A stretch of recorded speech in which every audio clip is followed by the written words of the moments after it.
인사 나눕니다. 축복합니다. 반갑습니다. 안녕하세요. 지난 한 주간 여러분들이 기도해 주시고 또 격려해 주셔서 태국의 선교지를 잘 다녀왔습니다.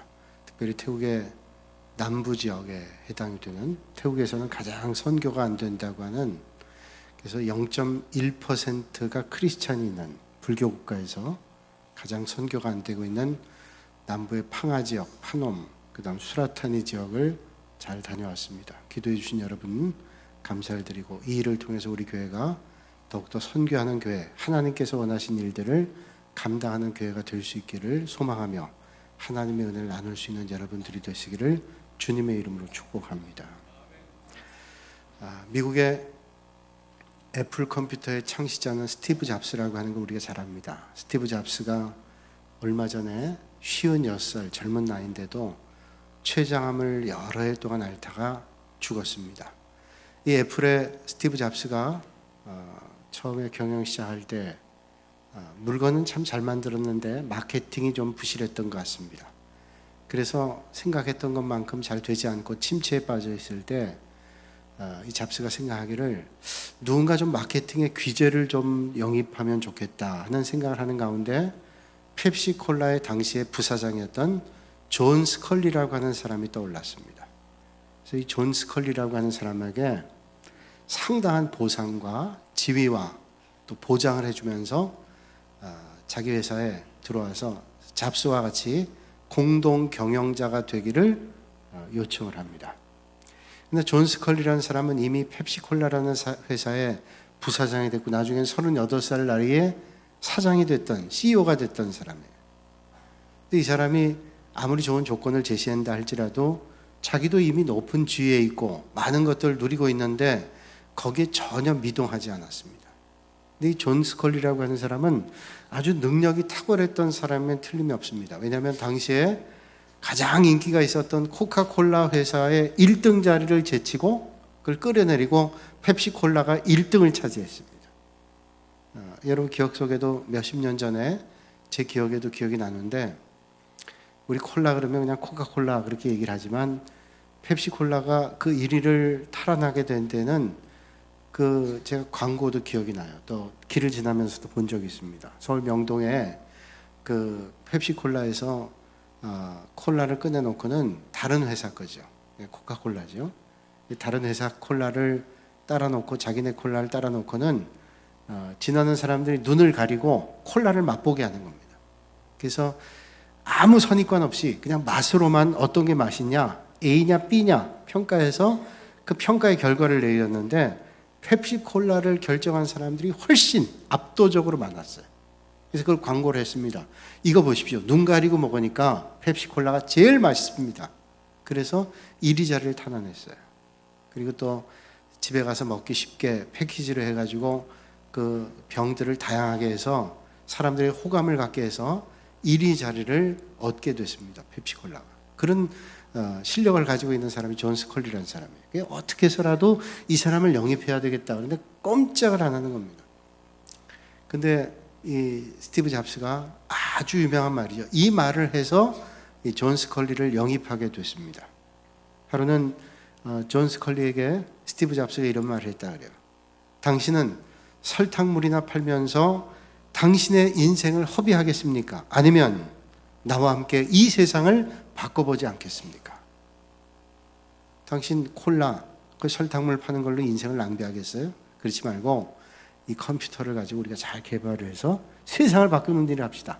이 일에 감동을 받고 존 스컬리가 이제 스티브 잡스와 함께 애플의 공동 경영자가 되게 됐다는 말이죠.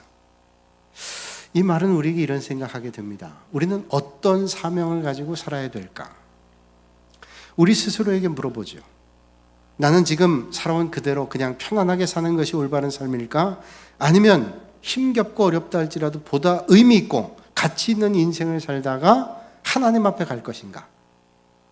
이걸 우리가 날마다 물어보며 사는 것은 지혜로운 인생이에요. 내가 지금 편하니까 현실에 안주해 사는 것보다 내가 조금 불편하고 어렵다 할지라도 가장 가치 있는 일이 뭘까? 하나님께서 기뻐하시는 일이 뭘까를 날마다 물으면서 살아간다고 하는 것은 인생을 바로 살게 하는데 아주 중요한 일이라는 거예요.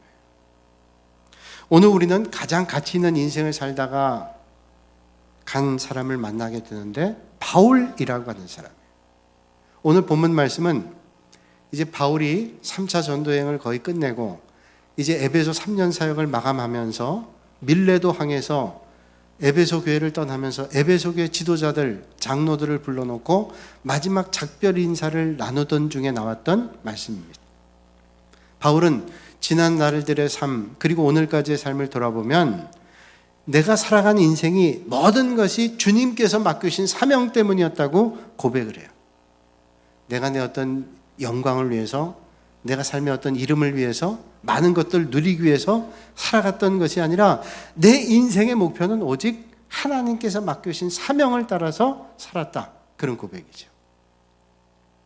바울은 그 사명이 주님께서 주셨다는 거예요. 어떤 위대한 사람이, 어떤 권세를 가진 사람이 임명한 사명이 아니라 하나님께서 맡겨주신 사명이기 때문에 이게 너무 중요하다는 것을 바울은 잊지 않았습니다. 사실 바울이라는 사람은 원래부터 좋은 배경에서 태어났던 사람이에요. 그러니까 이 사람은 유대인이었음에도 불구하고 로마의 시민권을 가지고 있었던 사람이에요. 당시 로마 시민권을 가진다는 것은 많은 사람들에게 부러움을 얻게 되는, 또 상당한 권세가 있는 그런 시민권이란 말이죠.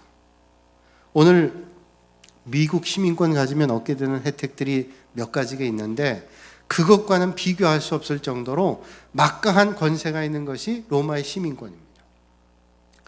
또 바울은 길리기아 다소라는 곳에 태어났는데 이 길리기아 다소라는 것은 터키의 남동쪽에 있는 도시로 학자들이 많이 배출된 그런 도시입니다.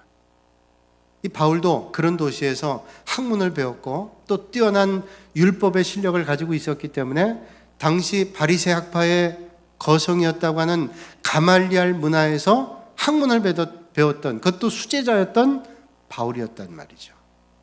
또 공회 대제사장과 아주 친분을 가지고 예수 믿는 사람들을 핍박하고 심지어는 끝까지 추격해서 죽이겠다고 했던 그런 결단을 가지고 있었던 과격한 율법주의자이기도 했습니다.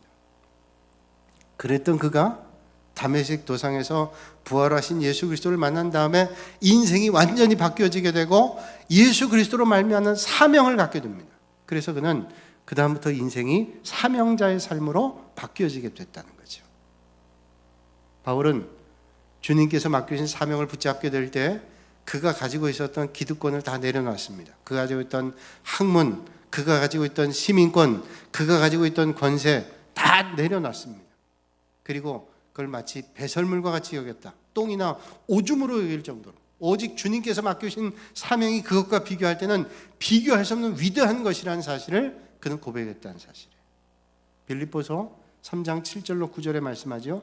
그러나 무엇이든지 내게 유익하던 것을 내가 그리스도를 위하여 다 해로 여길 뿐더러 또한 모든 것을 해로 여기면 내 주 그리스도 예수를 아는 지식이 가장 고상하기 때문이라. 자기가 알고 있었던 그 어떤 것보다도 가장 고상한 것은 그리스도를 아는 지식이다. 이 사명을 가지고 바울은 사명자의 길을 걸었단 말이죠. 그래서 주님 오실 때까지 복음 전하는데 1차, 2차, 3차 선교행뿐만 아니라 로마의 감옥에 끌려가면서까지 복음 전하고 당시에 땅끝이라고 하는 스페인, 포르투갈까지 가서 복음을 전하는 일을 감당했던 사람이 바울이었어요. 그러니까 바울이 예수 그리스도를 만나고 난 다음에 그의 삶은 사명자의 삶으로 인생의 목표가 바뀌어지게 됐어요. 바울이 에베소 교회에서 사역할 때 하나님께서 바울을 통해서 기적의 통로로 사용했습니다. 그래서 우리가 알고 있는 대로 바울이 에베소 교회에서 사역할 때 바울이 입고 있었던 옷이라든지 물건이라든지 병자들이 손을 대면 기적이 나타납니다. 병자들이 낫게 되고 하나님의 역사가 일어났습니다. 그 당시 에베소는 주술이라든지 마술이라든지 우상숭배가 많이 있었던 도시인데 이런 우상숭배를 제압하기 위해서 하나님께서 이런 기적의 통로를 통해서 바울을 쓰셨던 거예요. 그러니까 이런 놀라운 일들이 일어났단 말이죠. 그런데 바울이 에베소 교회 장로들을 불러놓고 마지막 인사를 하면서 그의 지난 날들을 떠올려 보면서 기억했던 게 뭐냐면 하나님께서 나를 통해서 놀라운 기적을 베풀었다. 이걸 고백하고 있지 않아요. 하나님께서 나를 통해서 이런 병자를 고쳤다. 이걸 나타내질 않습니다. 바울이 뭘 나타내는가? 바울의 씨 뿌리는 눈물을 얘기하고 있어요. 나는 에베소 교회에서 저들 영혼을 위해서 씨 뿌리는 눈물을 흘렸다. 사랑하는 여러분, 여러분들도 주님의 몸된 교회를 위해서, 하나님의 나라를 위해서 씨 뿌림의 눈물을 흘리실 수 있는 복 있는 사람들이 되시기를 주님의 이름으로 축원합니다. 주님 몸된 교회를 위해서 씨 뿌리는 눈물을 흘릴 수 있었다. 그건 축복이에요. 내가 하나님의 나라를 위해서 씨 뿌리는 눈물을 흘렸다. 이건 큰 축복입니다. 시편 126편 5절로 6절에 말씀하죠. 눈물을 흘리며 씨를 뿌리는 자는 기쁨으로 거두려다. 울며 씨를 뿌리며 나가는 자는 반드시 기쁨으로 그 곡식단을 가지고 돌아오리로다. 씨를 뿌리러 가는 것은 고통스러운 일입니다. 씨를 뿌릴 때 힘들지요. 열매를 거둘 때까지 힘듭니다. 그러나 씨를 뿌리는 고된 일이 있어야 열매를 거두는 기쁨을 맛보게 된다는 거예요. 오늘 이 땅에 많은 사람들이 예수님을 영접하고 믿음의 자리에 있습니다. 이 믿음의 자리가 그냥 생긴 게 아니라 이 땅에 외국에 있었던 많은 선교사님들이 이 땅에 와서 복음의 씨를 뿌렸기 때문에 오늘 우리가 예수님을 영접하고 믿음의 자리에 있게 된 거예요. 우리가 자생적으로 예수 믿은 게 아니라 어떤 분들이 와서 복음을 전했습니다. 그들의 눈물과 씨 뿌림이 오늘 우리에게 복음이 있게 된 거예요. 그러니까 오늘 우리는 빚진 사람들이에요. 왜냐하면 많은 사람들이 와서 우리에게 복음을 전했기 때문에. 그러니까 우리는 빚 갚는 마음으로 사실은 오늘도 복음이 이루어지지 않은 척박한 땅에 가서 복음의 씨를 뿌려야 될 사명과 의무는 우리에게 있다는 거예요.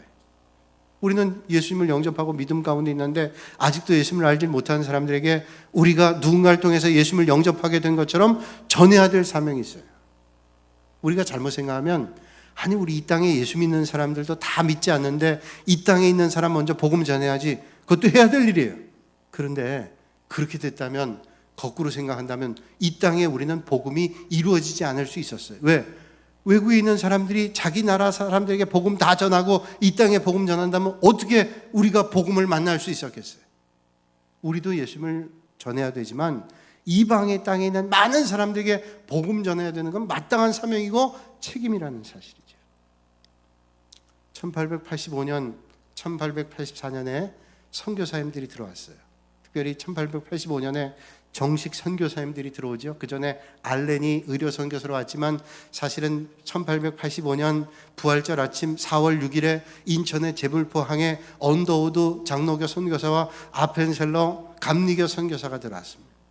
우리 군산은 참 의미 있는 땅인데 아펜셀러 감리교 선교사님은 이 군산 앞바다에서 이화여전 학생 두 학생을 건져내고 죽었잖아요. 순교했어요. 목포를 가다가 순교했기 때문에 저기 오식도 가다 보면 아펜셀러 기념교회가 있습니다. 이 군산 앞바다에서 선교했던 그 선교사님이 가다가 세상을 떠나는 것이 군산이에요. 참 영적으로 의미가 있는 곳이에요. 1885년에 아펜셀러와 언더우드 선교사님이 제물포항에 들어왔습니다. 복음 전하죠. 그런데 그때 처음 복음 전할 때 신기한 마음으로 보지 예수님을 영접하나요? 그러나 뜨거운 마음을 가지고 사명감 가지고 복음을 전합니다. 복음 전하면서 얼마나 답답하고 힘겨웠던지 언더우드 선교사님이 이런 기도를 했던 것을 우리는 기억을 합니다. 주여, 지금은 아무것도 보이지 않습니다. 주님 메마르고 가난한 땅 나무 한 그루 시원하게 자라오르지 못하고 있는 땅에 저희들을 옮겨와 심으셨습니다. 그 넓은 태평양을 어떻게 건너왔는지 그 사실이 기적입니다. 주께서 붙잡아 뚝 떨어뜨려 놓으신 듯한 이곳, 지금은 아무것도 보이지 않습니다. 보이는 것은 고집스럽게 얼룩진 어둠뿐입니다. 어둠과 가난한 인습에 묶여있는 조선 사람들 뿐입니다. 그들은 왜 묶여있는지도 고통이라는 것도 모르고 있습니다. 고통을 고통인 줄 모르는 자에게 고통을 벗겨주겠다고 하면 의심하고 화부터 냅니다. 조선 남자들의 속셈이 보이지 않습니다. 이 나라 조정의 내심도 보이지 않습니다. 가마를 타고 다니는 여자들을 영영 볼 기회가 없으면 어쩌나 합니다. 조선의 마음이 보이지 않습니다. 그리고 저희가 해야 할 일도 보이질 않습니다. 그러나 주님 순종하겠습니다. 겸손하게 순종할 때 주님께서 일을 시작하시고 그 하시는 일을 우리들의 영적인 눈이 볼 수 있는 날이 있을 줄 믿습니다. 믿음은 바라는 것들의 실상이요 보지 못하는 것들의 증거니 라고 하신 말씀을 따라서 조선의 믿음의 앞날을 볼 수 있게 될 것을 믿습니다.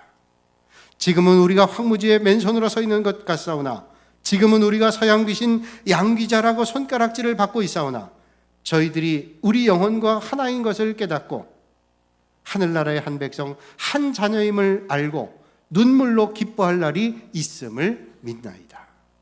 지금은 예배드릴 예배당도 없고 학교도 없고 그저 경계의 의심과 멸시와 천대함이 가득한 곳이지만 이곳이 머지않아 은총의 땅이 되리라는 것을 믿습니다.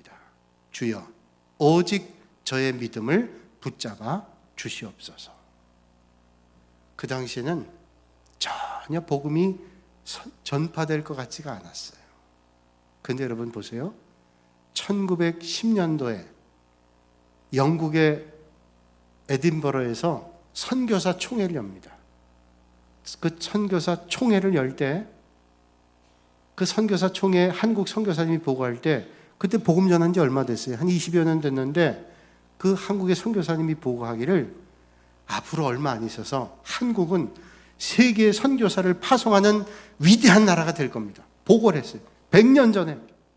그런데 그게 이루어졌어요. 여러분, 오늘 척박한 땅에도 복음의 씨가 뿌려져서 오늘 우리가 예수님을 믿고 믿음의 자리에서 오늘 이렇게 얼마나 찬양하고 예배드려요. 이런 찬양과 감격을 전할 수 있는 축복의 통로들이 다 되시기를 주님의 이름으로 축원합니다. 예수님 잘 믿는 게 뭘까요? 내가 예배 잘 드리고 믿음 생활하는 것이지만 더 중요한 것은 하나님께서 맡겨주신 사명을 감당하는 것. 그 사명이 뭐예요? 내가 예수 믿고 잘 사는 것만이 아니라 내가 예수 믿고 잘 살게 된 것처럼 오늘도 예수님을 알지 못하는 영혼들에게 복음을 전하는 일이 우리에게 주어진 사명이라는 사실을 믿으시길 바랍니다. 그래서 교회는요, 선교하는 교회가 돼야 돼요. 선교적 사명이 있는 교회, 선교적 사명을 가지고 있는 성도, 이게 올바른 축복의 자리에 서게 되는 축복이에요. 이번에 여러분들 기도해 주셔서 제가 태국에 선교지를 갔습니다. 여러 지역에 가봤지만 이번에 태국에 갈 때는 제가 갔다 오고 난 다음에 태국에 대한 인식이 완전히 바뀌었어요. 그 사람들에 대한 인식도 바뀌고 선교에 대한 이미지도 상당히 바뀌었습니다. 태국의 남부 지역, 특별히 이 선교사님, 홍경환 선교사님은 우리 교회가 벌써 여러 해 동안 아주 일부지만 돕고 기도하던 그런 선교사님인데 가서 제가 뵈면서 감동을 많이 받았어요. 이분은 그 남부 지역에 팡하라는 데가 있습니다. 팡하. 근데 팡하는 이 선교사님이 2002년도에 파송을 받았는데 2004년도에 쓰나미가 왔던 곳이에요. 여러분 기억 속에 태국에 왔던 큰 쓰나미, 우리의 의식 속에 쓰나미가 올 수 있다라고 하는 쓰나미란 말을 들었던 처음의 얘기가 아마 이 태국 이야기가 아닐지 몰라요. 태국에 팡하라는 데 쓰나미가 와가지고 하루아침에 12,000명이 죽었습니다. 그리고 1,000여 명이 넘는 아이들이 고아가 됐어요. 그 선교사님이 말씀하는데 그때 주일날 아침이었답니다. 주일날 아침 10시 50분 예배 드리기 10분 전인데 자기는 몰랐대요. 예배 드리러 교인들이 오고 예배를 드리는데 예배 드리고 나서 보니까는 12,000명이 죽은 거예요. 예배 드려야 될 사람들이 예배 드리지 않았으면 어떻게 됐을까? 그 얘기를 하시는 걸 들었어요. 하여튼 그 순간에 12,000명이 세상을 떠났어요. 그래서 이 선교사님이 선교사역을 완전히 방향을 바꿉니다. 왜냐하면 그 쓰나미가 몰려와서 고아들이 생기고 뭐 불황자들 여러 그냥 고통당한 사람들이 생겨가지고 몇 년 동안은 정말로 정신없이 그 쓰나미 고통당하는 사람들에게 선교하고 저들을 돕고 하는 일들에 또 한국교회가 얼마나 협력을 했는지 여러분 오늘 그림을 보면 그 그림에 팡하센터라고 크잖아요. 밀림에 저렇게 큰 센터를 줬어요. 왜? 고아들을 데려다 거기서 먹이고 입히고 재우고 키우고 그런데 한국교회들이 얼마나 협력을 했는지 그렇게 아름다운 선교센터를 져서 거기 신학교도 하고 그래서 태국의 남부 지역에 크리스찬들을 지도자들을 훈련하고 그런 일들을 하는 거예요. 그래서 저는 가기 전까지만 해도 거기 중심으로 사역하는 줄 알았는데 거기가 잘 자립되고 훈련되면서 다음 사람들에게 넘겨주고 그 다음 또 다른 지역에 가서 선교하고 교회를 개척하고, 그리고 지금은 한 4시간 이상 떨어진 북동쪽의 수라탄이라는 곳에서 사역을 합니다. 고아원, 유치원, 초등학교, 학원 선교, 그 다음 신학교, 이런 일들을 사역하는데, 참 놀라운 건 뭐냐면 항아 지역에서 선교하고 예수님 영접했던 사람들이 수라탄으로 이사를 갔는데 거기서 교회를 시작하기를 원하는데 교역자가 없는 겁니다. 선교사님, 우리를 좀 도와주세요. 그래서 이 선교사님이 자기가 다 개척해 잘 세워놓은 것을 넘겨주고 또 옮겨가서 사역합니다. 여러분, 오늘 우리는 누군가를 통해서 복음을 만나게 됐어요. 오늘 우리는 책임이 있는데, 오늘 우리가 누군가를 통해서 복음을 만난 것처럼 오늘 이 땅에 있는 많은 영혼들, 그 누군가를 통해서 향해서 우리는 복음을 전해야 될 사명과 책임이 있는 줄로 믿으시길 바랍니다. 이게 얼마나 귀한 일인지 몰라요. 저는 너무 감동받았어요. 너무 귀한 일이구나. 이거는 우리가 해도 되고 안 해도 되는 일이 아니라 우리가 은혜 받았으면 당연히 해야 될 일이 이거다라는 생각을 해보게 됐어요. 성경에는 이런 씨 뿌림의 눈물을 흘린 사람들을 통해서 하나님의 역사가 이루어지게 됐습니다. 하나님께서 오늘도 주님 몸된 교회를 위해서, 하나님 나라를 위해서, 복음을 위해서 씨 뿌림의 눈물을 흘리는 사람들을 통해서 하나님의 역사를 이루어가게 될 줄로 믿습니다. 그러면 어떻게 이런 일들을 할 수 있었을까요? 그건 사명 때문에. 오늘 본문 이전에 22절에 이렇게 말씀하죠. 보라, 이제 나는 성령에 매어 예루살렘으로 가는데 거기서 무슨 일을 당하는지 알지 못하노라. 여러분, 바울은 예루살렘을 향해 가면서 어떤 일이 일어날지를 알지 못한다 그랬습니다. 그러면 바울은 계획이 없었던 사람이냐? 절대로 그렇지 않아요. 성경에 바울처럼 철저한 계획을 가지고 있었던 사람은 드뭅니다. 바울이 선교할 때는 항상 디자인을 가지고 설교합니다. 이번에는 어딜 갔다가 어떻게. 그런데 자기가 계획했던 계획보다 더 중요했던 것은 항상 바울에게 성령님의 인도하심이었어요. 그러니까 바울이 예루살렘 가는데 어떤 일이 있을지를 모른다는 말은 내가 이런저런 계획을 가지고 가지만 성령님의 인도하심을 따라간다. 이걸 놓치지 않았던 사람이 바울이었단 말이에요. 바울이 보통 선교할 때는 대도시 중심으로 선교했습니다. 왜냐하면 대도시에 많은 사람들이 모여들기 때문에 거기 복음 전하면 복음을 받아들인 사람들이 자기 고향에 가서 복음의 씨앗이 될 수 있기 때문에 그 일들을 감당했는데, 때로는 바울이 소아시아 지역을 돌고 아시아로 돌아오려고 그럴 때 마게도냐 사람 한 상을 통해서 유럽의 복음을 전했잖아요. 그는 성령님의 인도함을 따라서 날마다 복음을 전했다는 이런 말이죠. 오늘 그러니까 바울은 예루살렘 향해서 가게 되는데 예루살렘에 가는 일이 절대로 순조롭지가 않았습니다. 왜냐하면 예루살렘에 가면 율법주의자들이 바울을 내버려 두지 않습니다. 왜? 배반자라는, 배반자. 네가 율법을 중심으로 했던 사람이 어떻게 저 그리스도파가 돼서 이렇게 우리를 배반하느냐? 가만 내버려 두지 않은 게 힘들고 어려운 겁니다. 근데 바울은 성령님의 인도하심이기 때문에 내가 아무리 어떤 어려움을 만난다 할지라도 가겠다. 뭐 때문에? 사명 때문에 힘든 일이 있어도 가겠다는 거예요. 여러분, 오늘도 하나님 앞에 눈물의 씨앗을 뿌리며 사명을 따라 살아가는 믿음의 사람들을 통해서 하나님의 역사는 이루어지게 될 줄로 믿습니다. 이게 사명의 사람. 예전에 중국의 춘추 전국시대 때 한 나라의 유방과 또 초나라의 항우하고 싸움이 있을 때 이 한 나라의 유방의 제자 가운데 번개라는 그 부하가 있는데 이 아주 중요한 전투가 벌어졌습니다. 전투가 벌어졌는데 초나라의 이 번개 부대가 완전히 포위가 됐어요. 그래서 지원군을 받지 않고는 몰살하게 됐는데, 지원군을 보내야 되는데 이게 전령을 보낼 때 정보가 누출되면 결국은 몰살하게 되는 거예요. 저쪽에 우리 비밀을 드러내지 않고 아군에게 소식을 전하기 위해서 전령을 보내는 겁니다. 전령을 보내다 붙잡히면 고문을 하고 그러게 되면 거의 누설하게 되는 거예요. 어떻게 할까 하다가 번개가 전령에 신신당부합니다. 절대로 얘기하면 안 된다. 그리고 이 전령을 살리기 위해서 비방을 쓰는데 마지막 방법이 뭐냐면 뜨거운 숯불 덩어리를 입에다 넣어요. 아니, 자기 부하 전령을 입에다 넣으면 어떻게 돼요? 입이 다 타버리지 않겠어요? 심지어는 혓바닥이 다 타버렸어요. 그러니까 말을 못하게 된 벙어리가 된 겁니다. 이게 이유가 있어요. 만약에 네가 붙잡히면 네가 미친 사람 흉내를 내면서 벙어리 흉내를 내면 벙어리가 되면 말을 못하게 될 거고 사람들이 아 이건 전령이 아니다. 왜 전령 가서 말해야 될 사람인데 말을 못하게 되면 널 살려줄 거다.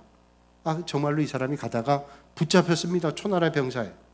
그런데 말을 못하는 벙어리고 미친 사람 흉내를 내니까 이건 아니라고 생각해서 풀어줬어요. 그래서 결국 한 나라의 지원군 받아서 이 전쟁에 승리하게 됐습니다. 이건 뭘 얘기할까요? 전령은 사명을 가지고 있는 사람이기 때문에 자기의 혓바닥을 태워가면서까지도 이 사명을 끝까지 감당하는 거예요. 사명자는 그래서 고통도 감수하면서 주님의 일을 감당하는 거죠. 근데 세상에 쓸데없는 일로 시간 보내는 사람도 많잖아요. 바쁘고 분주하고 선교하고 하나님의 일을 감당해야 되는데도 이 세상에는 쓸데없는 일로 분주한 사람들이 얼마나 많은지 몰라요. 어리석은 인생 살고 있어요. 아주 오래전에 제 학교 다닐 때 영화를 봤는데요. 디어 헌터라는 영화를 봤어요. 아마 많은 분들이 보셨을 거예요. 그 영화를 보면 월남전에서 그 월남전에 참전했던 사람들이 정신적인 고통을 얼마나 당하고 있는가를 그 영화에서 말하고 있는데 그 고통을 받고 있는 사람이 전쟁터에서 이런 일을 했습니다. 노름을 하는데 뭐 이래도 죽고 저래도 죽으니까 돈이 내려도 벌자 그래서 노름을 하는데 노름이 뭐냐면 러시안 룰렛이라고 하는 게 있어요. 이게 뭐냐면 리볼버 권총 총알을 넣고 뺑그르르 돌리는 거 6벌 들어가는데 그 총알을 넣고 뺑그르르 돌리는 겁니다. 그러면 확률이 6분의 1이에요. 그 머리통에 총을 당기는 겁니다. 방아쇠를. 그래서 죽으면 끝나는 거고 안 죽고 살면 돈을 많이 버는 거예요. 얼마나 정신적 고통이 크냐면 그것 때문에 노름에 빠져 있는 사람, 목숨을 그런 것에 포기하는 사람들이 있었어요. 그런가 하면 사람을 죽이는데 인생을 허비하는 사람도 있잖아요. 히틀러 같은 사람은 600만 명의 유대인을 죽였습니다. 그렇게 죽이고 어떻게 밤마다 잠이 오겠어요? 너무 고통스러워서 불면의 밤을 보냈다 그래요. 날마다 자기를 죽이러 사람들이 온다고 생각하는 고통을 당하면서도 그 유대인들 죽이는 일을 멈추지 않았습니다. 너무 두려우니까 아주 유명하다는 그리고 잘 마친다는 예언자를 불러놓고 물었습니다. 내가 언제 죽겠는가? 그랬더니 그 예언자가 말하기를 당신은 유대인의 축제일에 죽을 겁니다.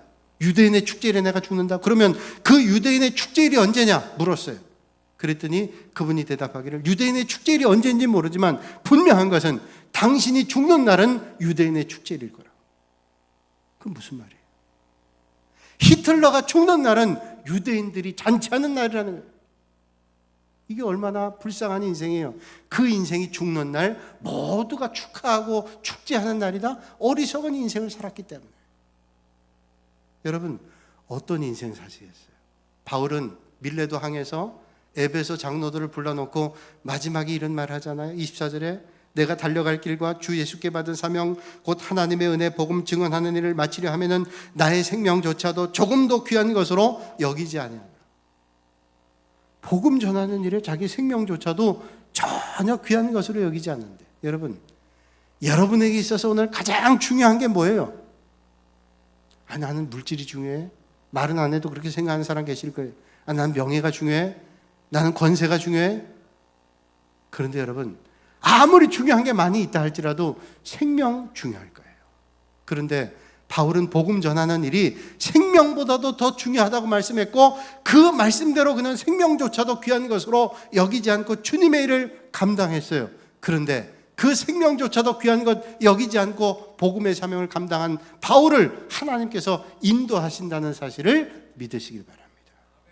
저는 이번 선교지의 선교사님이 그렇게 사역하는데 하나님께서 그 인도하시는 걸 다 보이더라고요.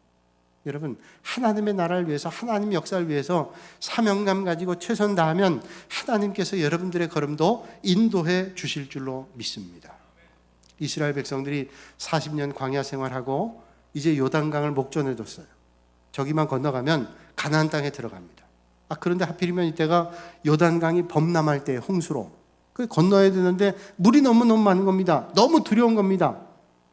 그 머뭇거리고 있는데 하나님께서는 이해가 안 된 말씀하시는 거예요.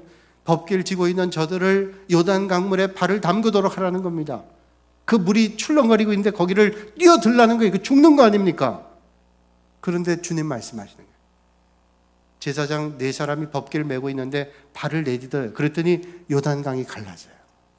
여러분 오늘도 하나님의 말씀에 내 생각에 이해되지 않는다 할지라도, 앞길에 장애가 있고 예루살렘에 가면 곤고함을 만난다 할지라도 하나님의 말씀을 붙잡고 가는 사람에게 요단강이 갈라지는 역사가 반드시 이루어지게 될 줄로 믿습니다. 그 하나님의 역사가 일어나는 거예요. 그래서 무슨 일을 하든지 생명 건 사람은 하나님의 인도함 받는 거예요. 그냥 내가 이거 하다가 되면 하고 안 되면 말지, 이런 사람에게 하나님 역사가 일어나는 게 아니라 생명 건 사람에게 하나님 역사가 일어나는 거예요. 옛날에 바벨론이 이스라엘 침공해가지고 북이스라엘은 아스리아가, 남유다는 바벨론이 침공했잖아요. 587년에 주전. 바벨론이 이스라엘 침공했을 때 느부갓네살이 다스렸습니다. 느부갓네살은 스스로 자기는 하나님이라고 생각했어요. 금신상을 만들어 놓고 나팔을 불면 와서 절하겠습니다. 그때 포로로 붙잡혔던 사드락과 메삭과 아벳느고에게 나팔이 불면 절하도록 하는 거예요. 그런데 사드락과 메삭과 아벳느고는 하나님만이 나의 하나님이라는 믿음의 고백을 했기 때문에 아무리 나팔을 불어도 금신상에 절하지 않았어요. 이게 다 보고가 됐습니다. 근데 사드락과 메삭과 아벳느고는 느부갓네살의 사랑을 받았던 사람이에요. 배려를 많이 받았던 사람입니다. 그런데도 금신상 느부갓네살 왕에게 절하지 않는다는 말을 들으니 너무 괘씸한 거예요. 그래서 저들을 불러놨습니다. 너희들이 왜 금신상에 절하지 않냐? 그렇게 얘기하죠. 이제라도 예배했다가 나팔을 불면 금신상에 절해라. 그러면 내가 살려주겠다. 그렇게 제안을 합니다. 그때 사드락과 메삭과 아벳느고가 생명을 걸고 말합니다. 느부갓네살이요, 우리가 이 일에 대하여 왕에게 대답할 필요가 없나이다. 너무 당돌하잖아요. 내가 이 일에 대해서 당신에게 말하지 않겠습니다. 그 말은 뭐예요? 내가 끝까지 절하지 않겠다는 얘기 아니에요?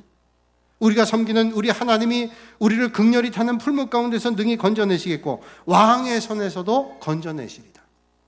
내가 믿는 하나님이 우리를 건져주실 겁니다.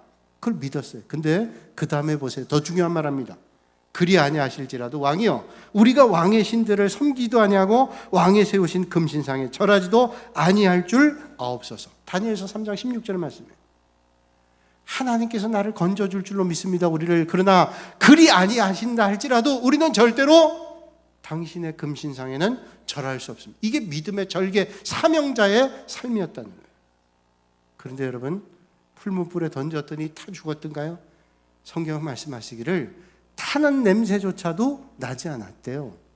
사랑하는 여러분, 하나님이 맡겨주신 사명 감당할 때 하나님께서 사드락과 메삭과 아벳느고 같은 인도하심이 저와 여러분들의 걸음에도 나타나게 될 줄로 믿습니다.